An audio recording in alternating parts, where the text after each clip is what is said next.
What if I told you that The Rock almost starred as Captain Marvel, and then as Black Adam in a Shazam movie in the late 2000s? Well, that's the movie we'll be discussing today, as we break down the development, plot, and cancellation of Billy Batson and the Legend of Shazam.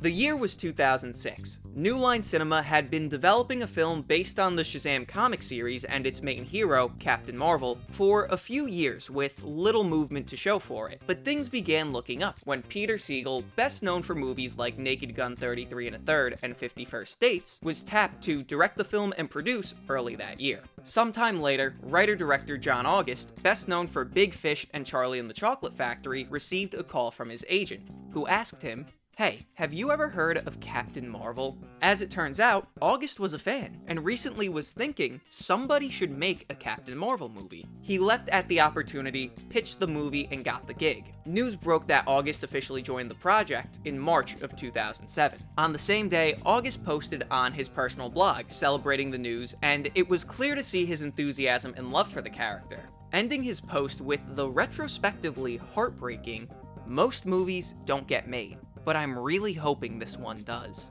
August would begin work on his first draft of the script, which he would eventually describe as a comedy with a lot of action. It mostly centers on Billy Batson getting and learning how to use his powers, and discovering what happened to his parents that left him an orphan. One of the appeals of the project is that Billy is a comic book hero who actually reads comic books. Black Adam ultimately becomes the adversary, but he works much like Voldemort in the Harry Potter movies, a dark force to battle at the end, not a constant presence throughout. Speculation almost immediately turned to who would headline the movie, and one rumored name became very prominent very quickly: Jake Gyllenhaal.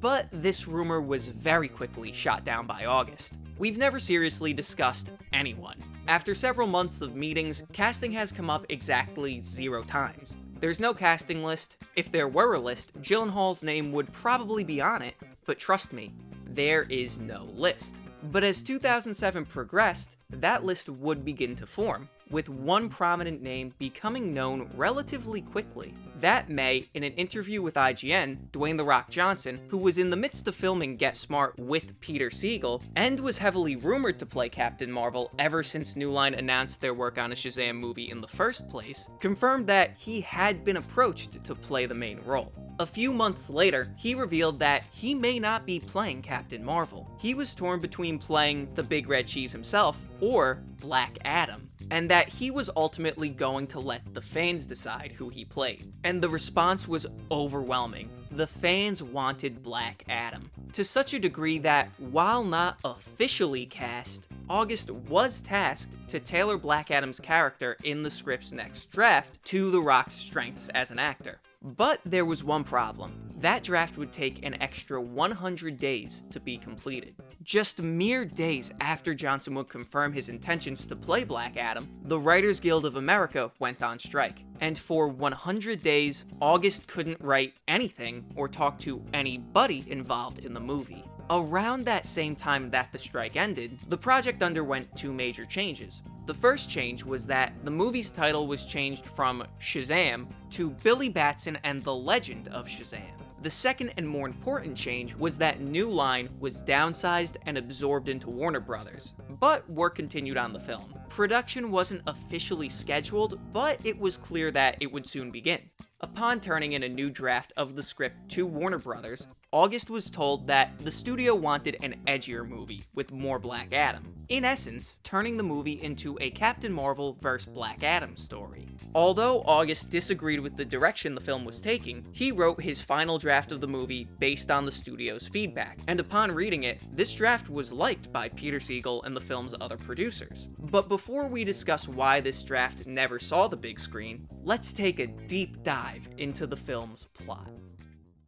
Our story begins in the deserts of ancient Kahndaq. A small caravan is attacked by grotesque man-hawk creatures, but these monsters are swiftly and violently taken out by Teth Adam, the superpower champion known by the people of Kahndaq as Black Adam. He learns from one of the battered creatures that the pharaoh has put his wife's life in danger, He flies to the palace of the pharaoh, who's just a young boy, and slays him, his high priest, and his security detail. He tries to rush to his wife, but the pharaoh had already sent a signal to have her taken out.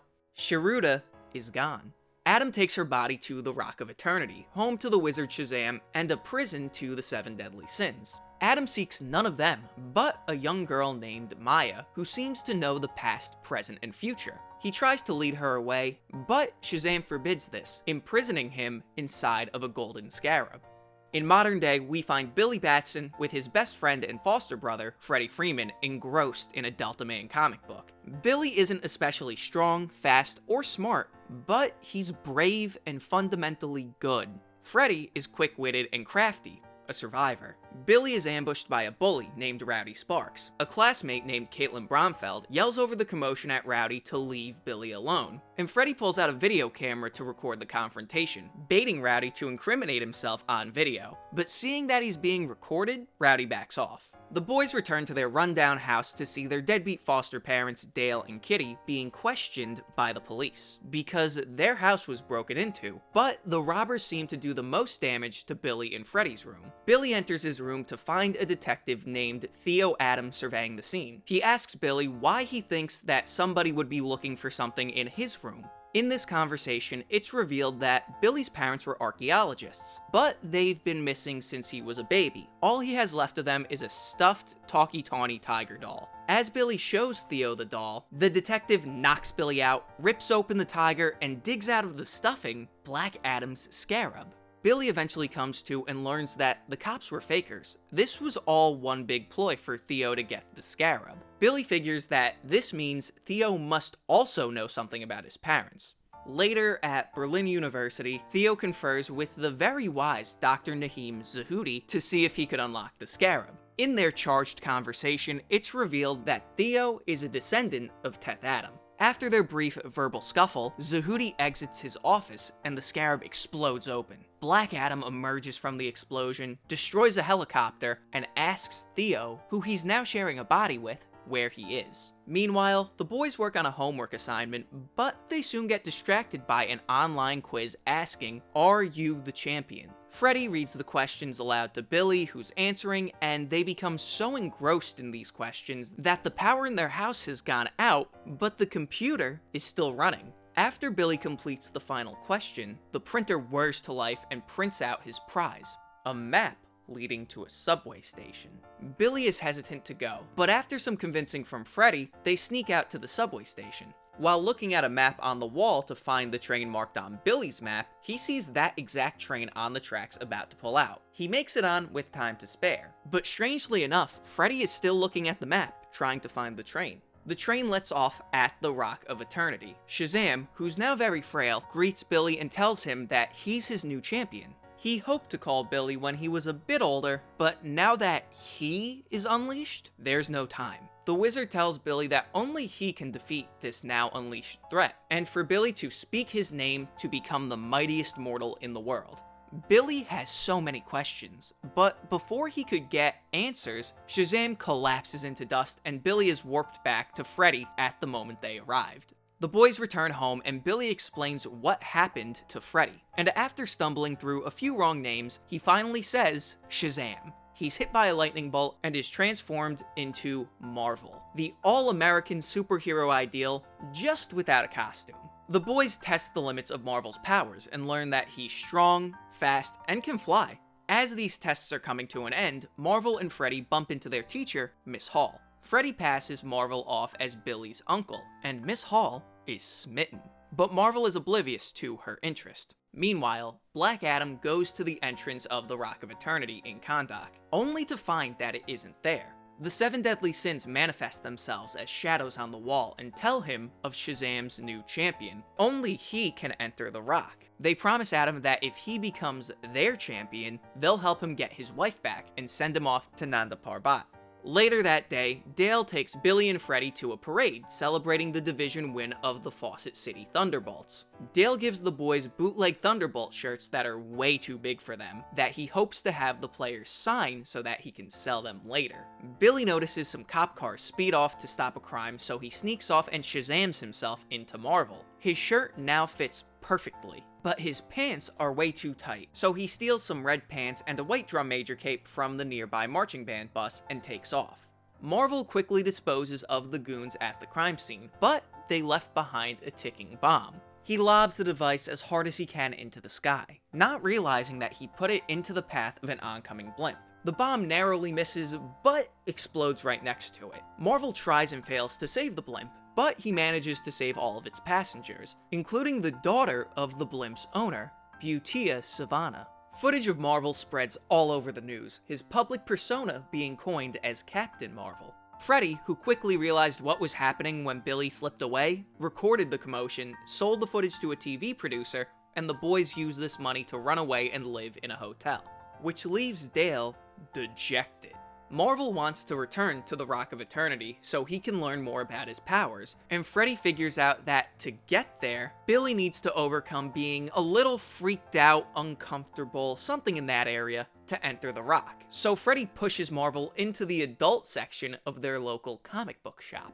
And this works. At the Rock, Marvel meets Maya. As it turns out, she can traverse time. Though, if she stays in a single moment for too long, history is reset to that point, and everything after is erased. She tells Marvel about Black Adam, and how not only is he buried in Kahndaq with his family, but also Billy's.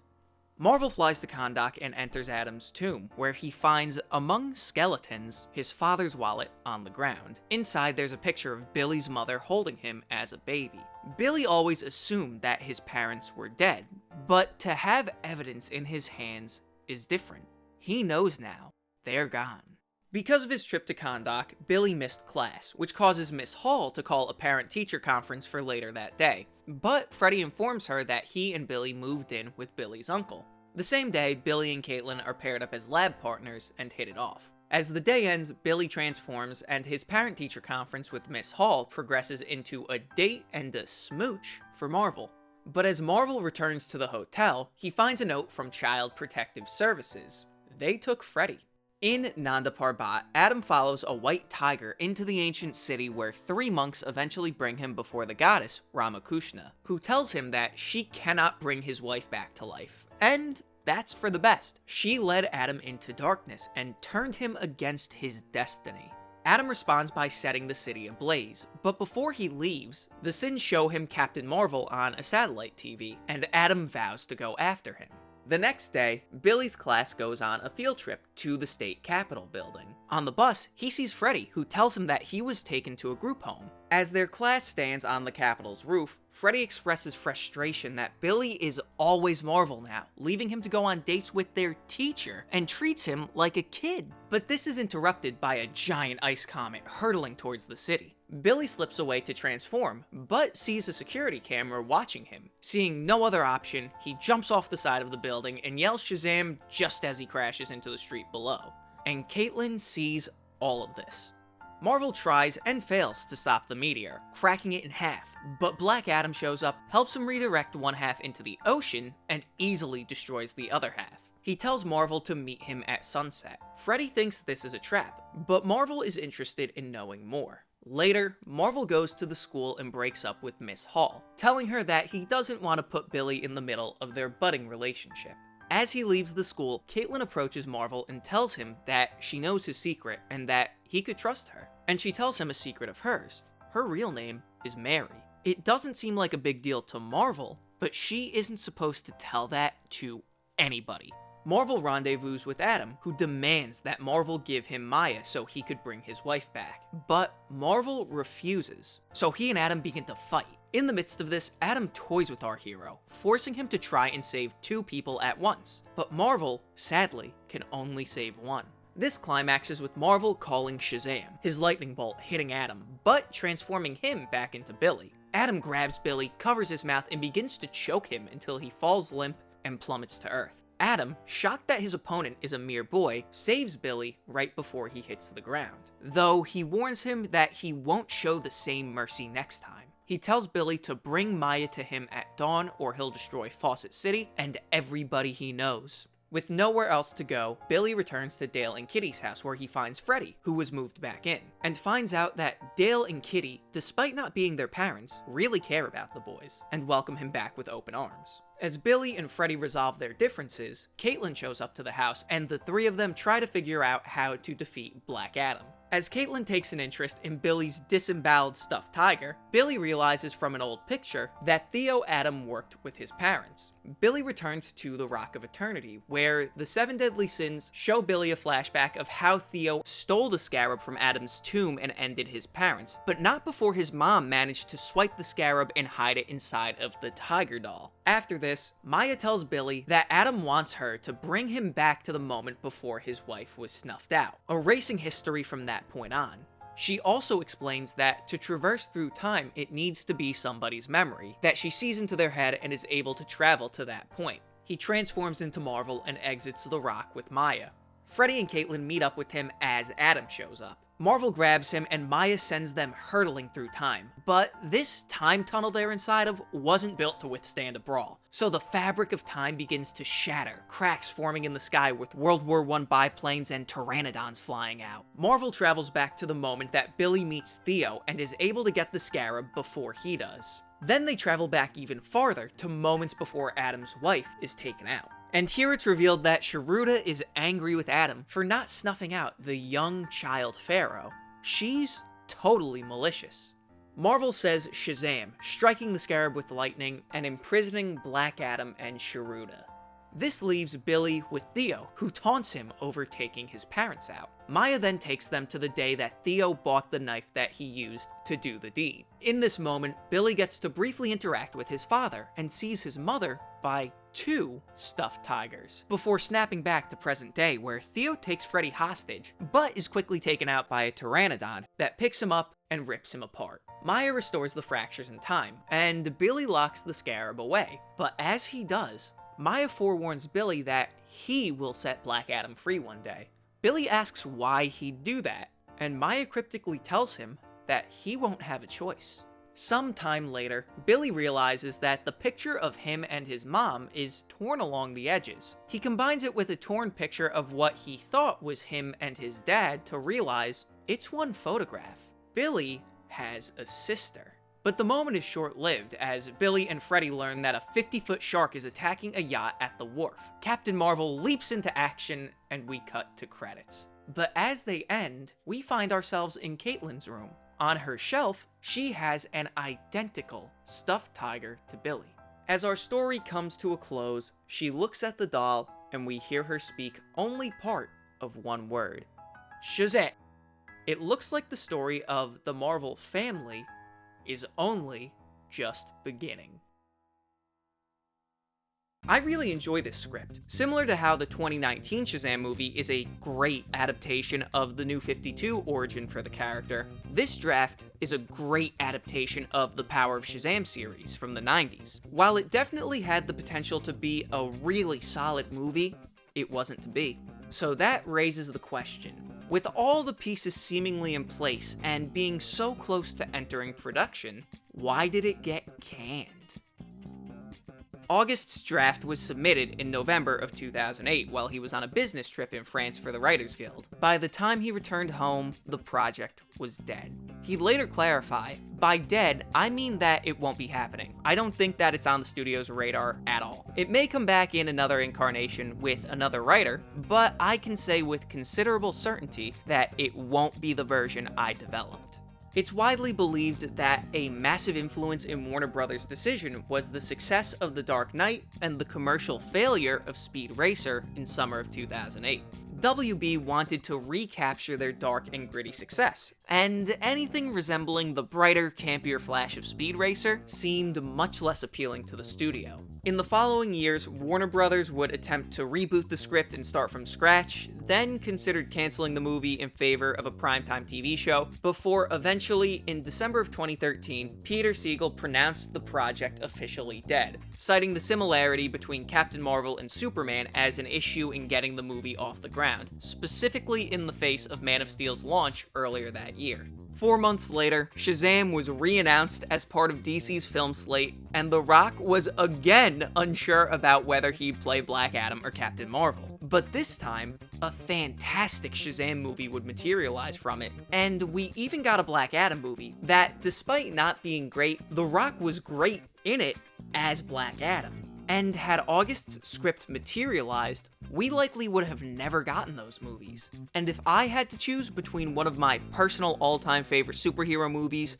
even paired with Broken Promises, or August's very good final draft of Shazam, it's no contest. So in the end, I think it's for the best that this film was scrapped. But that's the story of Billy Batson and the Legend of Shazam, and the end of yet another episode of Canned Goods. So until next time, thank you so much for watching, be good to each other, and stay Hemmas.